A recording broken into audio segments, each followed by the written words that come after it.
నీకు తెలుసా, కార్తికేయుడు శివుడు మరియు పార్వతీ దేవుళ్ళ కుమారుడు. ఆయనను మొరగన్, స్కంద, కుమారస్వామి అని కూడా పిలుస్తారు.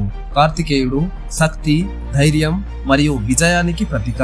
దేవతల సైన్యాధిపతిగా గుర్తిస్తారు. ఆయన తరకాసురుడు వంటి అనేక మంది రాక్షసులను సంహరించాడు. ఆయన జన్మ గురించి అనేక కథలు ఉన్నాయి. ఒక కథ ప్రకారంగా శివుని 6 ముఖాల నుండి 6 అగ్ని ఏర్పడ్డాయి. అవి సవరణ సరస్సులో 6 శిశువులుగా మారాయి. 6 కృత్తికలు వారిని పెంచారు. తర్వాత పార్వతి వారిని ఒకే 6 తలల బాలుడిగా కలిపింది. ఆయనే కార్తికేయుడు. కార్తికేయుడి వాహనం నెమలి. ఆయన ఆయుధం ఈటె. దక్షిణ భారతదేశంలో ఆయనను ఎక్కువగా పూజిస్తారు. ముఖ్యంగా తమిళనాడులో ఆయనకు 6 ముఖ్యమైన ఆలయాలు ఉన్నాయి. వాటిని అరుపడై వీడు అని అంటారు.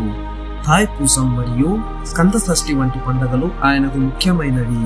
కార్తికేయుడు దేవతల యోధుడు, శక్తికి మరియు విజయానికి చిహ్నం మరియు దక్షిణ భారతదేశంలో ముఖ్యంగా ఆరాధింపబడే దేవుడు. మరిన్ని విషయాలు మీకు తెలియాలంటే లైక్ చేసి సబ్స్క్రైబ్ చేసుకోండి.